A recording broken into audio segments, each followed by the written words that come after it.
Sajid, owner of Jack Performance Parts.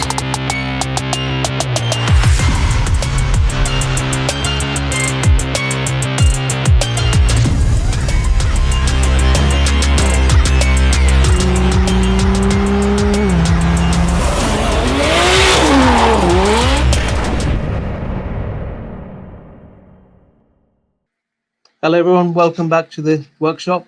Nice you joining us tonight. I'd like to welcome Masaya Yumeda, Managing Director of HKS today. Thank you for joining us, Maz. Good evening, how are you doing, Saj? Very good, very good. Coming to the end of the day. Nice to see you. I think you've sort of understood what we're trying to achieve with the group and you've seen all the people involved. So it's great to have HKS as part of this. I know a lot of our customers and friends who are part of this group are looking forward to seeing you and talking to you through the live questions. So everyone who's watching, please join in, ask any questions. Give Maz a hard time. Yeah, this is a bit of a new experience for me as well. So, trying to speak live is definitely something I'm not that used to. That's okay. Well, we'll cover the basics. I think it'd be nice to. We've known each other for many years, but it's nice to hear your story about how you got involved in the Japanese tuning industry and how you sort of worked your way up to where you are now as a business leader and expert HKS. Tell us a bit about yourself, then, Maz. Sure. I wasn't that into cars from the youngest of ages. Well, like a stereotypical, most boys tend to have a bit of a fleeting interest in it, but I really got into it probably just as I was finishing my late teens into my early 20s. And it was then that not only did I discover, the joy of cars, the joy of tuning in general, and Japanese cars just seemed to be where I landed. It wasn't a cultural thing really, other than the fact that I owned a Honda Civic at the time, and before I knew it, a couple of years later, it had been engine swapped and all kinds of other things. So, typically falling into it, like most other people, you start with one thing and then the rabbit hole got deeper and deeper and deeper. But with regards to how I ended up working in the industry, it really came through the drift scene. 2004, I got heavily into it. I got my own car to try and to have a bit of a play around. And I gathered with some other, local enthusiasts who would sit around. And back then, there was very little English media for drifting. What's good, what's not good, what's happening. So then, me and these guys would watch pirated option videos or video VHSs that had been bought in, some DVDs maybe, and we'd all sit around after, having met up and watched them. And as a Japanese speaker, I'd be like, oh, this person's saying this or that. And if we're watching a competition video from early D1 or something like that, and say, oh, this is good because of this, this, and this. And essentially just repeating, what I'm hearing. But then after a short while, it just got out that it's like, oh, that guy knows what he's talking about. I'm not quite sure how much he did know what I was talking about. And then so for 2005, I got recruited to fall into a judging role for pretty much the only championship that existed at the time. And interestingly enough, that's when I met one of your previous guests, Mr. Mark Linney. He was also competing back then. And that's how far we go back, realizing that's been 15 years now. I can remember you over the tannoy getting really excited at these events. Yeah, I think that by the time I was actually speaking on PA was towards the end of that year into 2006-07, that kind of thing, when D1 Grand Prix from Japan came over. And I kind of got involved in events. I've been involved in events ever since, but from an employment perspective, that competition that I was involved in 2005 was sponsored by HKS. My then to become boss sort of picked up on me, was interested in, I think, trying to find a Japanese speaker more than anything else. And so I got recruited in. I've been with HKS since 2007, January 2007, I joined. Realizing now it's been 13 and a bit years. Wow. Most years have gone. And really, I've just been in the organization, mostly working within, sales type roles. And before long, everybody above me had disappeared, and they kind of left me in charge of the European office. Well, you're doing a good job, especially a dealer. So it was nice to work with you. But it's great to see your story, your background. You've been involved through the scene of drifting and Japanese cars. So you've got a good understanding of what's involved. We've got a lot of people joining us here, Maz. We've got Stuart, Shahina saying, nice to see you again. Spiros joining us from Greece. I'm sure this is someone who knows you. He was a Ford man. Maybe once upon a time. Once upon a time. Okay. Now, I think a lot of people are familiar with HKS products. I often, to my customers, always describe HKS as the Rolls-Royce of Japanese tuning products, and we see the quality, and it is quite exceptional. What's the background of HKS? How did HKS start? Founding people in Japan. How did it all start? Well, HKS was founded by Hiroyuki Hasegawa. He's the H in HKS, and he was an engineer at Yamaha. And he got involved in motorsport projects there, mostly around creating engines, and was involved in that kind of thing. And then from there, he basically wanted to continue doing that sort of thing. So he decided to form his own company, and the initial intention of HKS was to try and create race engines. And that happened for about a year or two. But unfortunately, motorsport has never been an easy business, and it wasn't back in 1973 either. And so the direction changed a little bit, where he saw real potential in turbo technology. So then he created aftermarket bolt-on turbo kits for non-turbo cars, because at the time very few cars had turbochargers on it. So the Nissan Skyline at the time, Toyota GTs, 1974, I think the first of the turbo kits were created, and this was something that was formed for the aftermarket. So he had to sort of leave his passion for race engines behind, although he kept dabbling in that throughout the years. And we really became known for bolt-on turbo kits for cars at the time. And then I think thanks to the turbo boom of the 1980s, that really continued from strength to strength. And then the real heyday of Japanese sports cars, and most of what you work with probably from mid to late 80s through the 90s, that generation, maybe it's because that's when I grew up and that's the cars I remember, but I still think it is possibly the absolute golden era of Japanese sports cars, 90s. So that really continued the growth there, and we've really kind of developed along with the general trend of what the tuning scene was doing. At first people were aiming to try and reach massive top speeds. We were the first people to hit 300 kilometers an hour, was at 180 miles an hour roughly, in a Japanese car that was using the Celica XX, or Supra as it was called in other areas. I think as a basis, and then things like drag racing became much more popular. 0-300 acceleration, so not only the top speed but the speed you get there too. Then the drift scene, the time attack scene. So how the aftermarket tuning scene has developed, we've tried to be involved in all of those areas, and so to today. And the HKS have had their own demo cars as well, haven't they, in different series, different types of events as well? Yeah, for sure. I mean, for pretty much any discipline that was popular in Japan, we've had something that fits into it, as well as a few race series that we've been involved in. Always trying to sort of stay in touch with that side, because the aftermarket tuning scene, I think, is always interesting, and because we walk this very grey area between the street and the circuit. So there's a lot of motorsport influence, but also trying to retain areas of what makes a road car still a road car.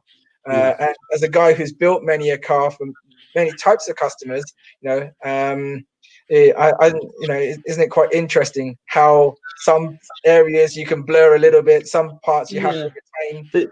There's a really fine line, you're right, and it's often you have to explain to people, when you cross a line you have to compromise. You can't have a race car for the road. It doesn't always work. It's a great idea, but there's so much compromise to make in terms of drivability, reliability, that's how the car's going to function. So yeah, there is a very fine line. So you've got to stay one side or the other, I think. I think ultimately, as parts manufacturers, we're always trying to raise that level, So, if you've got two things that you're trying to balance, is it a case of gaining one by losing another, or are we trying to do this and trying to raise the level of both at the same time? That's the ideal, isn't it? And that's what we're always aiming for. But we're finding over time there's newer products, new ideas, which are trying to bring those lines closer together. You're right. I know it's a lot of HKS exhausts, for example, they're very good for the road, or they are high performance. So it's getting that right balance of performance and drivability. Yeah, I mean, exhaust is a very interesting one that you raised, because I think as well as performance, the tastes have changed. So at one point, in the early days, it was just a necessity. If you wanted to make power, you had to give up the fact that your car is going to be super loud. But then that loudness almost became a badge of honor. So then people wanted it loud, regardless of how much power it would make or whatever the case may be. And now it seems to have changed again, whether it's because of regulation or if it's just the general society that's made people not want it so much. People are now asking for something that's slightly quieter than what they used to have. So it is an area where the taste of the person has changed along with the technology that's allowed us to actually deliver that kind of product. That's very true. We get a lot of people coming here, and I think we supply more people with quieter exhaust and people who want loud exhaust. Because it's great for the first week, and then then you get fed up of it.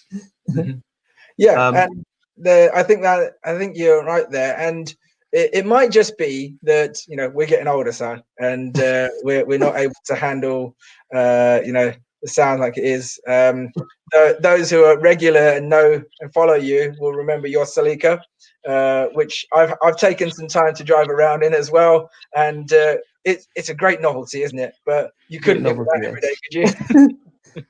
Exactly. Yeah, it's too much. My neighbours, I think, will get fed up with me. Because I think that the range of products, for example, I think people are familiar. You explain about turbos and exhausts, things that people see quite visually, but a lot of people may not be aware of the range of actual components that you produce. For example, service components, oils, coolants, plugs, filters. There's a massive range that HKS have, pretty much for every aspect of tuning a car. Yeah, I mean, we don't do everything for every car, but across the years we have touched pretty much everything. We still do most parts that are essential in terms of when you're tuning a car. As you say, the headline parts that people know about are things like the turbos, and then the surrounding parts, so your intercoolers and piping, intake and exhaust systems like that as well. And also the engine internal parts have gained popularity over the years. But then, as you say, a lot of other things that go with that and inside the engine. So you mentioned service parts, so oils, oil filters, cam belts, and now we're starting to do more and more in our range for things like fan belts, accessory belts, and things like that as well. So that's growing. Spark plugs have always been a really popular line for us as well. So small service parts are definitely an interesting part of our lineup, because it just completes all the little things. And for those people who maybe can't quite reach and get the full turbo kit and the engine parts, by just being able to add those few other accessories, it really does bring them on as part of our brand and gives them a little bit of peace of mind in terms of those things. It's really difficult to measure performance of spark plugs or the oils in a scientific way. So a lot of the time it is done on strength of brand, I believe, and how it's marketed and other things like that. I know from my experience, let's say spark plugs, we only use HKS plugs, and we have done for many, many years. We don't see failures. They are reliable on race engines. They're performing well on high boosts. And we find they have longer life than most other sort of cheaper products on the market. So we're happy supplying them when they work, and they do. And the key thing is, you want a product that you take out of a box, it fits correctly, it does what it's supposed to do, it delivers the exact expectations of the technician or the customer. And we find that with HKS and a lot of Japanese brands, that products are made to work exactly how they were intended to work. Yeah, thank you. I mean, it's I think that's the key, is that it's very hard for me to say something technical. I mean, I can spiel off all the little things about, oh, this, the plug is made out of this material, that material, but the anecdotal evidence of people like yourselves who are out there using them, and when it really comes down to it, you're choosing our parts. And luckily, you're not the only one. There's another shop and another shop and another shop that are all saying the same thing, that have helped to build reputations of certain parts of ours over the years. And I think that is as strong a message as anything that we can throw out in terms of advertising, that the people who have a choice are choosing our products, and that is just fantastic to see and hear. Yeah. No, it is what it is. I've got some more people joining us. We've got Timothy here I know he's from Dubai. He's joining us on Monday. I think you've met Timothy before, so he's joining us now as well. We want to talk about some more other subjects, but in terms of, we've covered a bit of product range. Are there key differences you find in products that are sold in Japan? Are the Japanese specific market products, European products? What's the other differences? Yeah, I think the car scene is always a little bit different across the world, and it's always interesting to see. And part of what makes it interesting and also somewhat frustrating as somebody who's trying to sell the same parts globally is that we often look at these web articles, blogs, and other things saying, look at all these cool cars that you see in Japan that we don't see over here. And look at them, they're customizing these minivans and these K cars and all these other things. And yeah, it's a real market in Japan. You know this as an importer of cars and other things as well.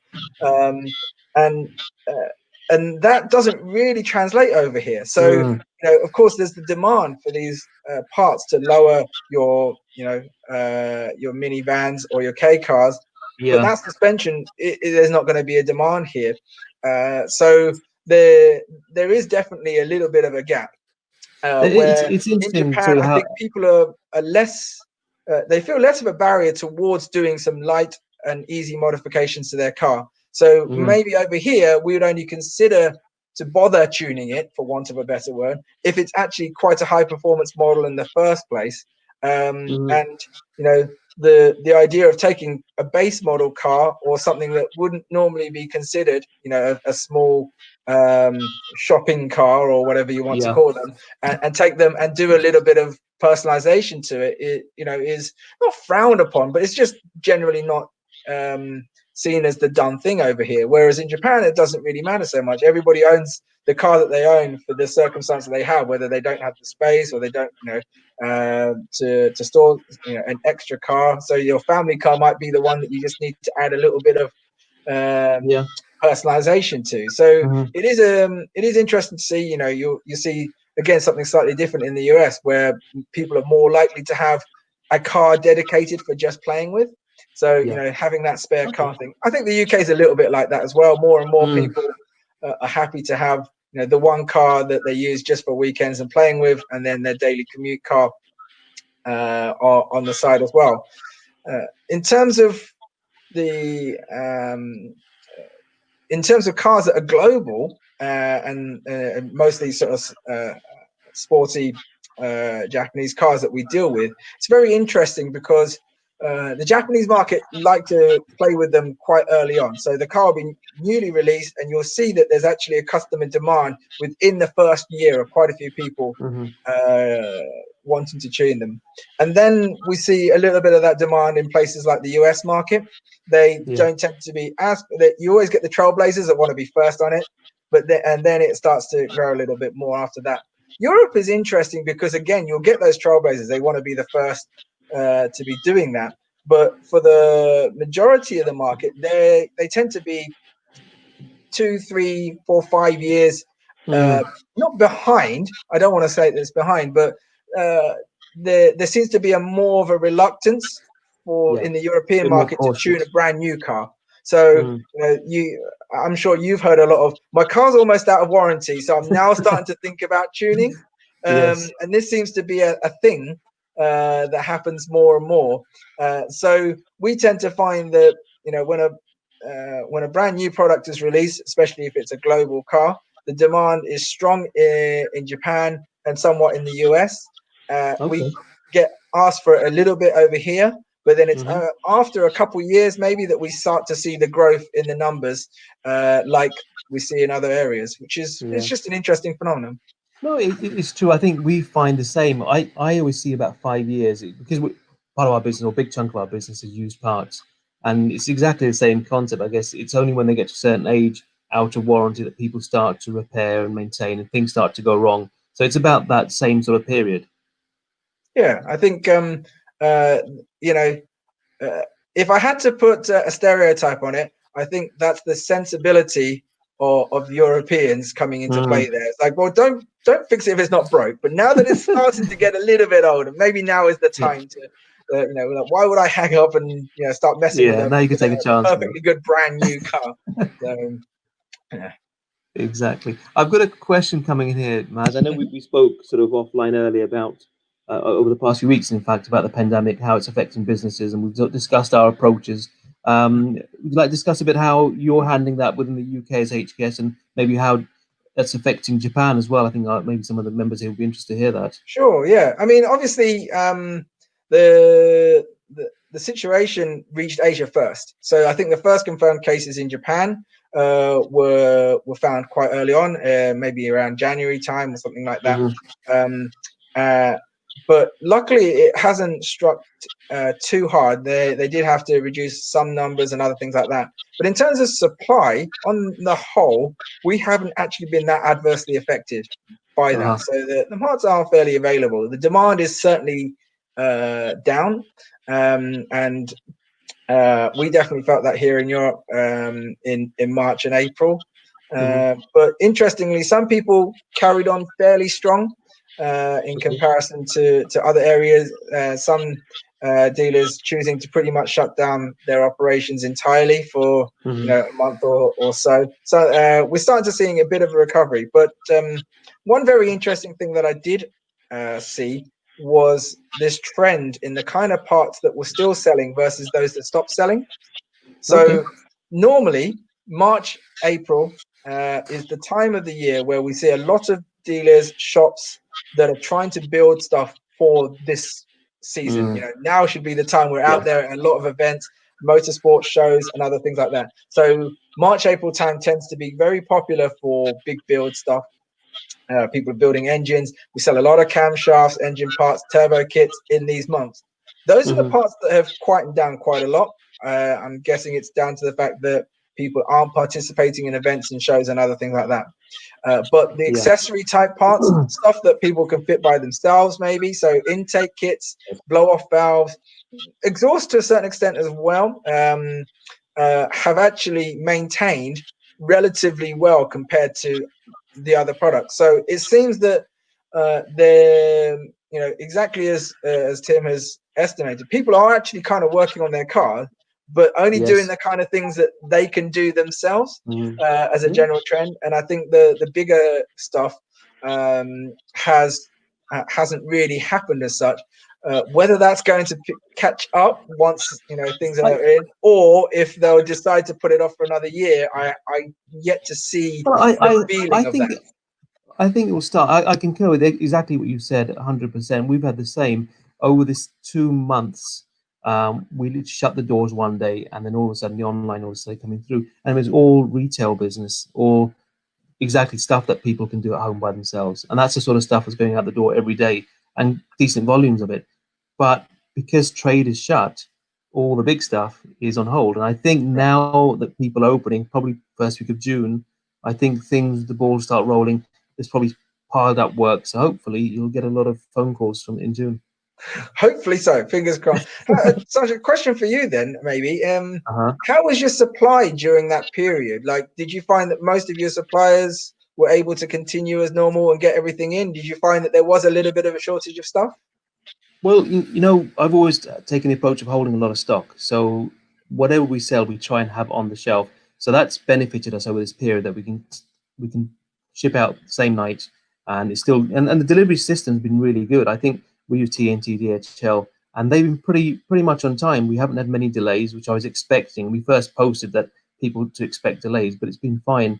Supply-wise, I think we have got some suppliers who are working limited days. So instead of delivering every day, they're delivering twice a week. And generally, we accept that. It's your hands are tied. It is what it is. We have to work around the situation. Most customers seem to understand and accept there are delays as well. So I think it's manageable. But yeah, we've been fairly okay with that. Oh, that's good to hear. Actually, I have to say I was quite impressed because we used a courier because my dealer in Italy wanted a bunch of stuff in early April it was, and it turned up very, very quickly with very few restrictions. So, and that was at the height of the Italian quarantine. So, I know we like to moan about our careers on a daily basis because for the most part they can be terrible. But on a couple of occasions they really did deliver, literally. Yeah, no, I think we've been lucky as well. I've been really happy. But another question coming in here, Matt. Let's see this one from Sabrina. Do I sell or stock complete built engines? That's an interesting question. Yes. Okay. So this is something that we did just introduce at the beginning of this year. We announced it to Tokyo Auto Salon, I think. And so for the RB26, also FA20 for 86BRZ, and VR38 for the R35 GTR, they're the ones that we'll be starting with. We are offering complete engine builds. They are quite limited in numbers, and a few orders have come in already. So delivery times are a little bit further in the future. But it is something that has come back from this year. So yes, that is a go. Oh, cool. Okay, something to look forward to. It, on that subject, really about products, we've spoken in the past about resurgence of certain cars. Now, I know we feel cars that we were working on 10 years ago now made a comeback. So the GC8 Imprezas, 32, 33 Skylines, earlier Evos. HKS, what's their approach? Are they continuing to make products, or they will reintroduce products for these sort of older models now?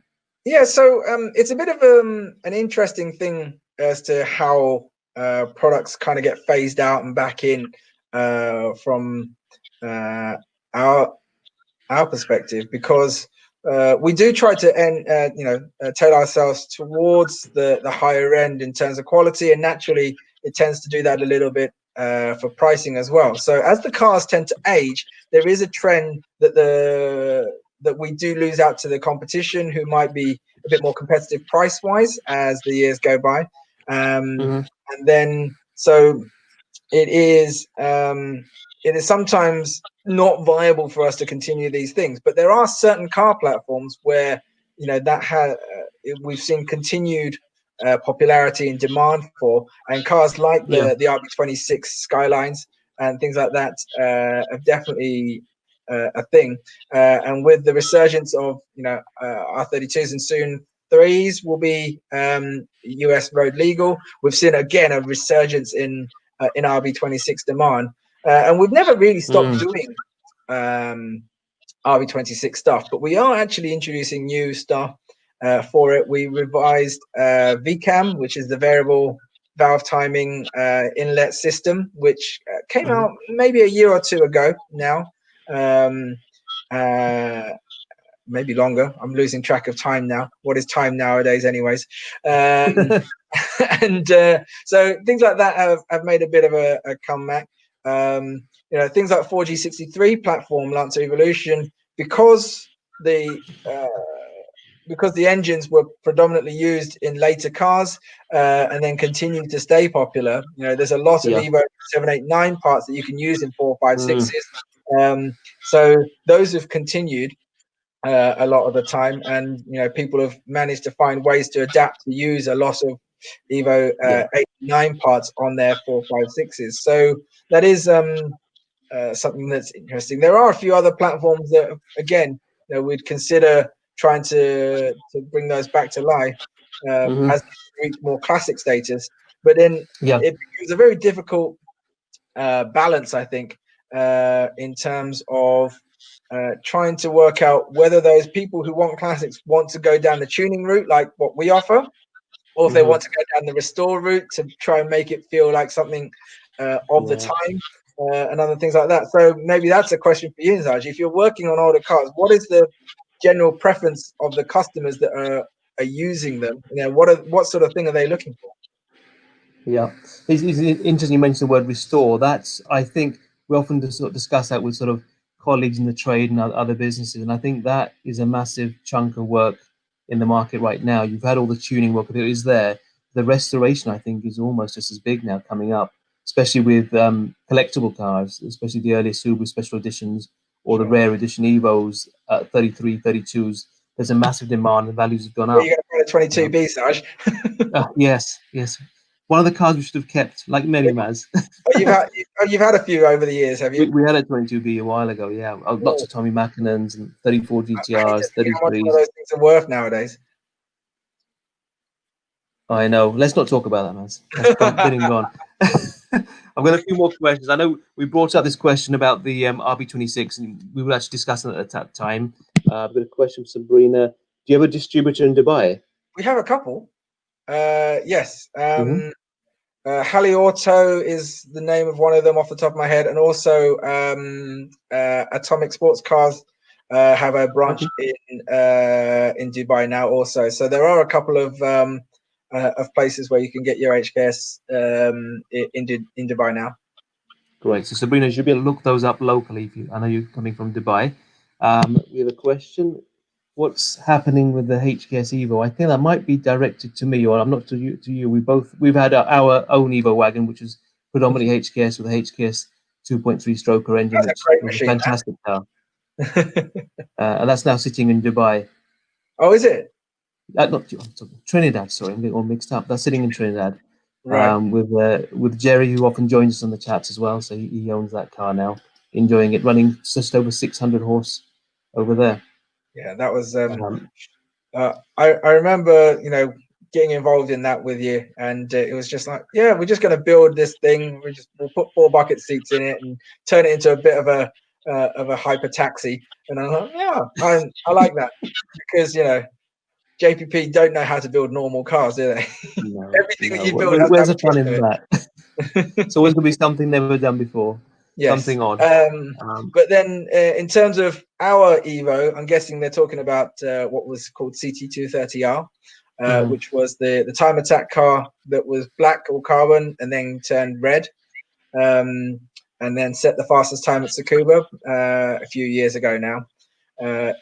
It still exists. It still sits at the HKS facilities. It actually got converted to run on compressed natural gas as part of a CNG project that we did. We actually do CNG conversions for commercial vehicles and some of the big 10-ton trucks out in Thailand and stuff for Isuzu. So as part of that, our founder and original CEO was big. He was a big fan of compressed natural gas. He always used to talk about this energy revolution that was going to happen, where we would be moving away from as a society from gasoline, diesel, and he believed that CNG would be one of the areas that it would go to, and he wasn't entirely wrong with it.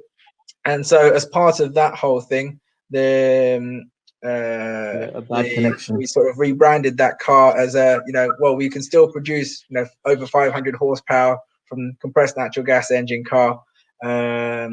So that was thing. Yeah, I just saw it when I was in Japan in January. And plug another video. We just did a feature video with the guys at Hoonigan Autofocus. So if you're on YouTube, have a search for that. And weirdly enough, I'm on that video too. So you'll be able to catch up with what is now going on with that car. Okay, so it seems that we've lost Saj. I have no idea what's going on here because he's in control here, but I will try and have a look at some of the questions coming through and try and answer those in the meantime whilst we try and get Saj back on. Hopefully we'll see him again soon. So let's have a look to see if I can find some stuff here. Question from Zvera saying that will we produce a plug and play ECU for the GT86? At the moment, we don't have an exact plan on that. It's something that we had discussed before. We have the flash editor reflash device for 86. It doesn't currently support European ECU codes, but it does work in Japan and the US. So with a bit of luck, we will be able to bring those over to Europe if we get a chance to do so. Which suspension systems do you suggest? My time attack Impreza GC8 or my GT86? Okay, so suspension wise, we do offer a fairly wide range, and the first thing is we don't offer a full motorsport suspension. We do. Oh, Sajid's back. I'm back in. Can you hear me, Maz? I can now hear you. Yes. Sorry, I was just doing a few of the questions whilst I couldn't work out whether I had dropped out or you had. For some reason, it's dropped off my laptop. Luckily, I'm on my desktop, so as long as you can see me, we can carry on. Oh yes, I think we are good, and we can carry on. So I was just talking about suspension. We offer, a fair range of suspension, and at the highest end, what we have, well, I say high end, at the more sporty end, we offer what's called the HyperMax 4 SPs, which are a sort of occasional track use type thing, but also usable on the street. It's not a full-on circuit-only motorsport type thing, which would be the closest to a time attack suspension setup. Our most popular is the HyperMax 4 GTs, which I think you've had some experience of, Saj. And the Max 4 GTs have gone down really well, because a little bit like what we talked about before of the of that compromise between road and performance. And this is I think it's a great example of how we've managed to move forwards in trying to get both things going. It's actually a very good, comfortable suspension setup. For those of us who are enthusiastic about driving, I think we, almost find the softest, floatiest suspension that's available on some stock cars to be almost uncomfortable, because we don't like not being in control of the car, right?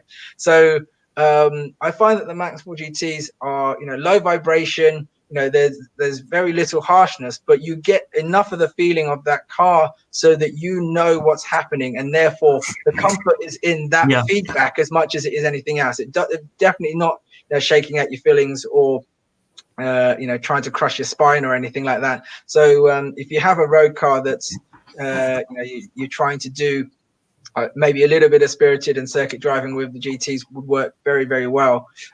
Certainly wouldn't be something I'd recommend for a full-on dedicated track build, but that definitely does do a good job all round.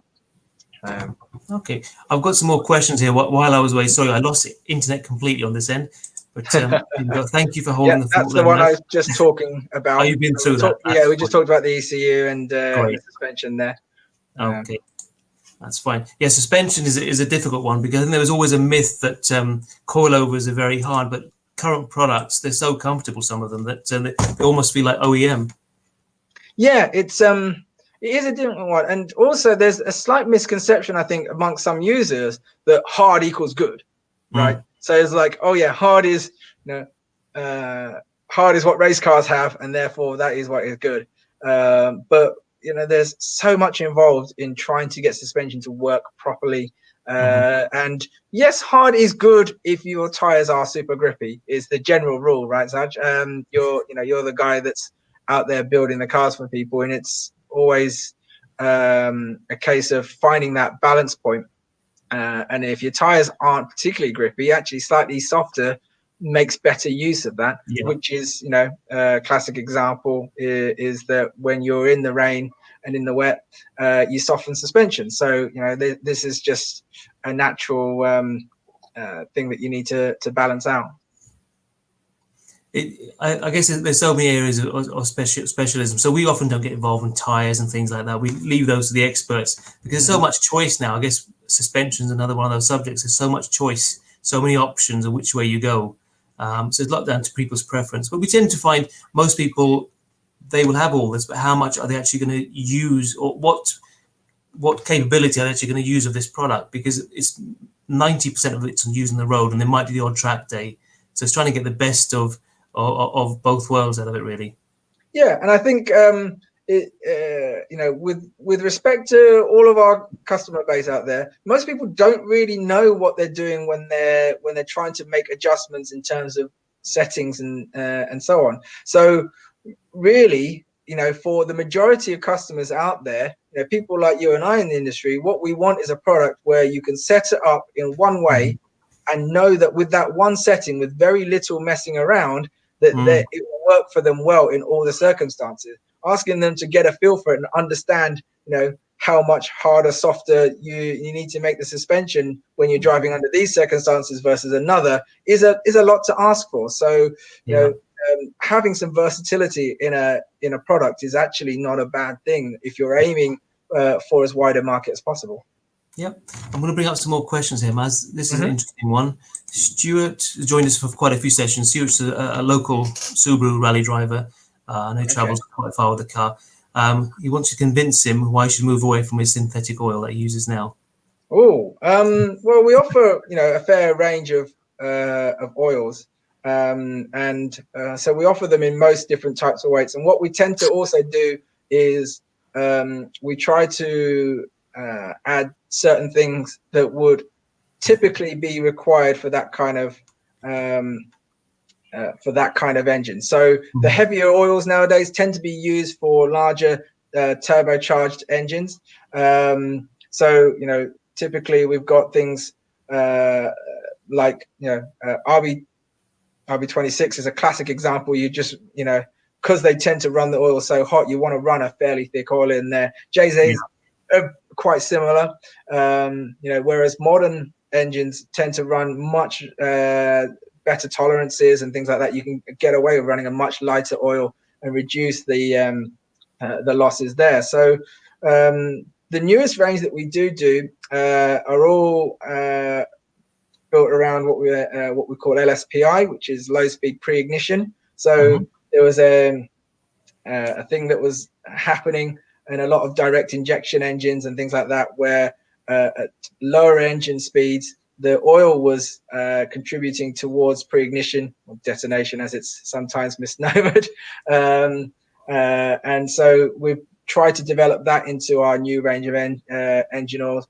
They work as I believe they're PAO based, polyalpha olefin base stock with ester blends and other things like that. So they do certainly work well. Those people, again, it's without being able to get too much of the science, because one, I don't fully understand it enough to not convince myself that I'm completely speaking garbage. But again, I rely a little bit on these things, to the anecdotal stuff for people like yourselves that have been out there and using it and have continued to use it compared to other stuff. We certainly find it works. We run the Subaru drift car, and this thing punishes oil. It's running very high revs, very high temperatures. And one of the things we find is the oil doesn't get thin, it doesn't get hot. We're not having failures. So the oil does work. It does what it's supposed to do. We use the super racing range for most of the sort of big power engines in the 4063 or the EJ or the RBs. And that's what we've stuck to. We've not had issues with that oil. Yeah, and it is definitely our most popular by volume. And there are other high-end oils out there, but it's great to hear that you don't feel that that's it's necessary to step up there, because our base range, in fact there's actually a slightly lower range now around it as well, seems to be absolutely adequate for the kind of punishment you put through it. And that Subaru's seen some punishment for sure. Oh, it has. Got some more questions here, Maz. We've got the new Supra. Yes. I sort of mentioned a bit about sort of looking at new models coming out. HK has been one of the first people within the first year to start developing products. Yeah, I mean, we're certainly working on it. We've got a few parts out there already for the A90 Supra. So we started off with a spring kit with an adjustable platform, so that you can adjust the ride height of the car whilst maintaining the stock dampers, so the stock electronic controls can be retained.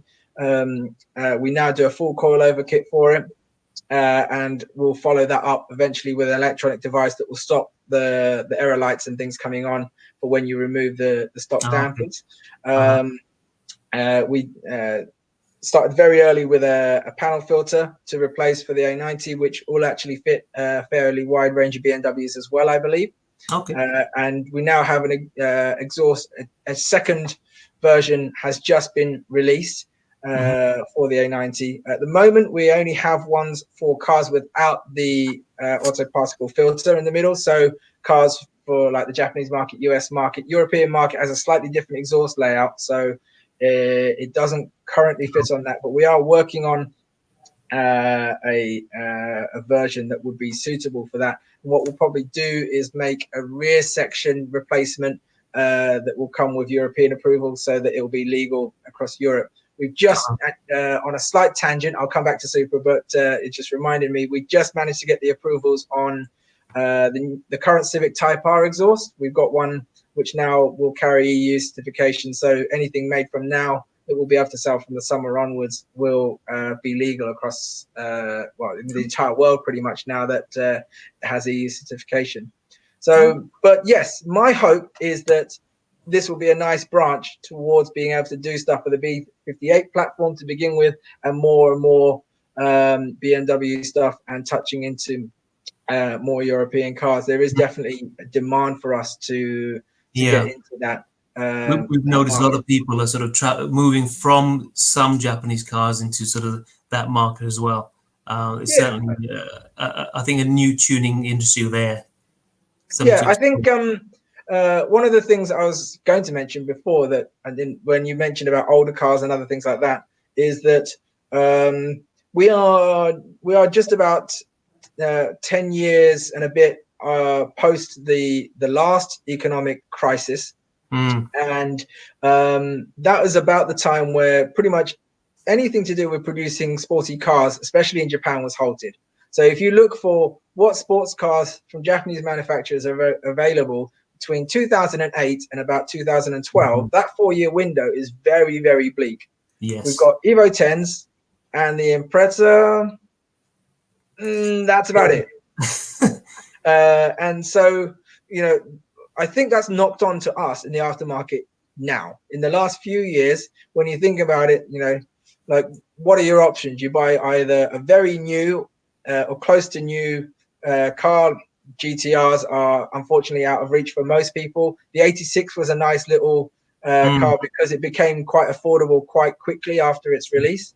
But again, for some people, it was quite a difficult car to get into because everybody claimed it was underpowered. It was fine, really, but I get it. I supercharged mine. I understand the desire to want to do that.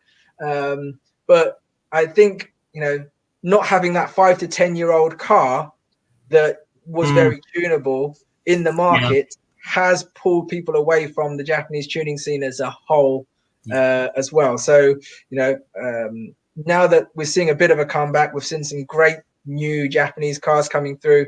You know, surprise success for us, Suzuki Swift Sport, the new 1.4 turbo version. It's a fantastic car. If you've never driven one, Sarge, go and drive one. It is actually really, really good. I think it's a genuine competitor for cars like the Fiesta STs and stuff like that. I think that'll continue to be a popular platform to make it affordable, but a really fun car to drive. So yeah, I think are these, because there's always, you know, we've always thought in industry, what's the next big thing? And like you say, a few years ago, it was the GT86, but I think it was and it wasn't, so to speak. And we've gone back to Impreza, Evos, GTRs. That's been where we're sort of focusing on. What in your view, what's the next big thing? Big thing is difficult to call. I think everything's trying to be big, but it's so competitive out there that it's difficult to stand out on your own now. I think, you know, I think for example, the Supra suffered from an issue of expectation. With the Supra gone for almost 20 years, and everybody's image of the Supra became this supercar, which, you know, which is what people tuned it to become. But when you think of what the factory car was, it wasn't, you know, it wasn't the amazing supercar that it once was. And then I think that was exacerbated by the GTR, which did become a supercar. Yes. It took a few years, but the step up from the baseline performance of the RB26 Skylines versus what we now buy from a dealership today in terms of GTR made everybody's expectation for Super become so much higher than it really should or needed to be. And then so when it came out, everybody was like, well, it's not a supercar killer. It's like, well, was the Supra ever supposed to be a supercar killer? And that's well, again, without answering your question of what's the next big thing, because I don't really know. The next question I think is what do we actually want from cars these days? Do sports cars need to be competitive with the exotic marques, or can they just be something we drive around and enjoy, which is going back to like the Swift Sport. It's not the fastest thing out there, but it's just so much fun to drive. Yeah, I think that there's a lot of change because we're finding that everything's toning down, where before, not the max power days, but in the Japanese scene, things are loud, brash, big body kits, things that starting to sort of become more tame, more sort of usable, more user-friendly on the road. Yeah, and I think part of that comes down to the fact that the technology has moved on, because we can have everything now. We can have that level of performance whilst maintaining all the comforts and keeping it quiet. So we have so much luxury in being able to pick and choose all of that at the same time. And in the UK, we're quite fortunate because we're less restricted. We can pretty much do what we want. So Europe is a lot harder. So I technically think no, but kind of yes. No, I guess. I've got a few more comments here, Maz. I know we're sort of going to wrap up fairly soon. We've got Jerry joining us from Trinidad. Jerry owns the Evo we were speaking about earlier, the wagon, and he has a whole series of Evos. I know he's quite interested in HKS products, so hopefully you've enjoyed the conversation today, Jerry. Hi, Jerry. Thanks for joining us. We've got Sabrina asking, how long have we known each other? You mentioned the year. I didn't realize it was that long. Well, we had that discussion, didn't we, just the other day, that we did Goodwood Festival of Speed together. And I think that was 2015 or 16. And at that point, we'd already been working together for a good few years. Yeah. So my estimation would be that it was about 2012, 13, maybe, that we started working together. I think we sort of were in touch through drifting events, things like that, times that back in the, before then. But yeah, we worked closely, and Goodwood was a 4-day event, not only sort of working together, but living together for 4 days as well. Yes. A lot of fun. It was actually a weird coincidence, wasn't it? Because you said, I found us a camper van from this place. And I was like, that's about 20 minutes down the road from where I live. So I ended up going to pick it up, didn't I? And then driving that down to Goodwood. There was the three of us stayed in the camper van for four nights or whatever it was. Tough, a lot of fun. And if I can say you play the ukulele amazingly and sing very well. There's a little bit of I picked that up after I went to Hawaii for the first time. I've always been relatively musical since childhood, and it's a nice size to be able to carry around.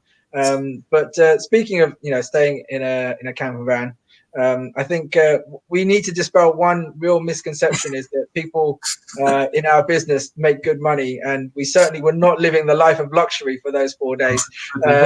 4 days. In close quarters in a very average camper van. Very close, yes. Very close. Which was only the choice that we took because it was cheaper than even a travel lodge at the time, wasn't it? I think. So I think it's such a big event, you can't get out of there. Yeah, definitely not a life of luxury, that one. No, we've got a few more comments here. News about the new 86. Are there new products coming out for the 86 Maz? Or some? Well, the current 86 as it is, we have it's most of the parts are still compatible, and some of the parts we have revised. Some of the exhausts, we've got new versions for the facelift version, things like that. In terms of a brand new car altogether, there's all kinds of rumors, because Toyota seem to be the keenest of the Japanese manufacturers to make more and more sports cars. Okay. But I'm not sure whether the 86 platform is in a place yet to be completely replaced, or whether they will whether they, the rumor seems to be, will there be a return to, an MR2 type thing? But the exciting thing for Toyota, of course, is GR Yaris. And we will be developing parts for that. We've already had some discussions on GR Yaris. So I think that could be, a car to look out for next year. In terms of development, I think it's a very interesting platform. Little 3-cylinder 4-wheel drive turbo. It's been a while since we've seen a new 4-wheel drive turbo on the scene, isn't it, Saj? It reminds what you're old enough to remember. Do you remember the old familiar GTXs or the 323s? 323, yeah. Something it was called. It was the old 1.6 4-wheel drive turbo thing. Looked like a brick on wheels. And maybe it's that kind of thinking, or Pulsar GTIR kind of thinking, in behind this thing. But following for those, certainly. Yes, but I'm personally, really excited. I love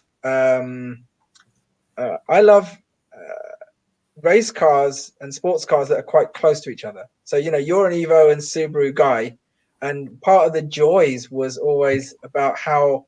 And how the car that you could buy from the dealership and drive on the road was almost the same car as what the guys were racing with.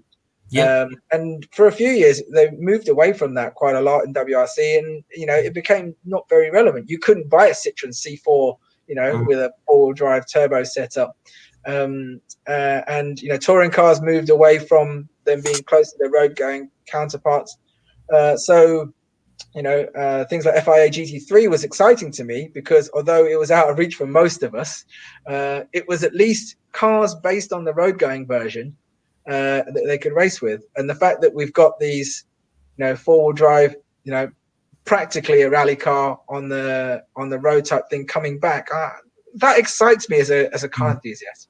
Yeah, no, I can relate to that. I've grown up going out in the forest in Wales, watching the RAC rally back then, and falling in love with Imprezas. Well, Legacies back then. That's how far it goes. So I can certainly. You are showing your age now. I've got what question we got here. This is an interesting one for Tim. I think we'll wrap up fairly soon. But if I take one more question for you, sure. Matt, next camo car HKS are building, or the next race car? Oh, well, it wouldn't be camo if I told you about it, would it? Can that be my clever way of saying I don't know, because they don't even tell me these things? So there is something then.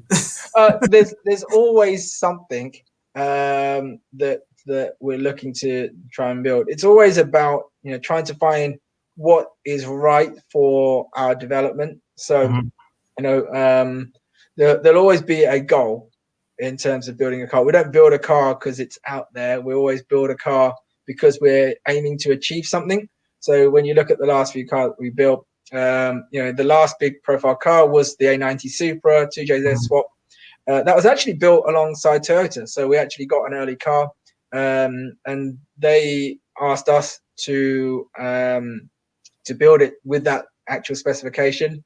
And they were the ones that asked us to compete, to do Goodwood last year. So we managed to bring the car there. Tony Goodchief drove the car at Goodwood Festival of Speed last year. So that was a nice introduction to the A90. We were one of the first, people to bring a modified and tuned one to the festival and have a drift spec one out there, along with a couple others competing in Japan. Then before that, we had TRB 04, which is Tsukuba Record Breaker 04, based on the Suzuki Swift Z33. And that, for a time, held the fastest front-wheel drive time at Tsukuba. TRB 03, based on the 86, was an outright trying to set the fastest time at Tsukuba in a tin top, and we got under the 50-second mark. It's a bit vague, I'm going to be honest, in terms of how it stands on time attack records, because it did do it on slick tires rather than on a treaded tire like most of the other time attackers are doing. But downforce is getting so crazy there now that the tires are under so much stress. It's actually getting quite dangerous how much downforce they are generating, and still trying to use a road tire. So yeah, I mean, in terms of building cars, it's always about beyond building something that is a demonstration of the parts that we produce for the masses. It's always about identifying, what it is we're trying to show and prove with it. Mm-hmm. Great. Well, look, Maz, I think I appreciate you coming on. You've covered so much today, and it's great to get insight. I always talk too much. I told you to stop me, Saj. No, it's great insight to your background, how you've been involved with HKS, and I know we've known each other for years, and to learn a bit more about the history. So I've really enjoyed that, and hopefully I think we have lots of questions, lots of interaction for people. So that's been great, and I'm hoping we can get you back in again one day to go through and share with us some more HKS stories and what's happening out there. Yeah, if there's any more detailed stuff, I can certainly be more prepared for it, and we can go through it. Well, great. Well, thank you very much. You have a good night, Maz. Thank you very much. Good night.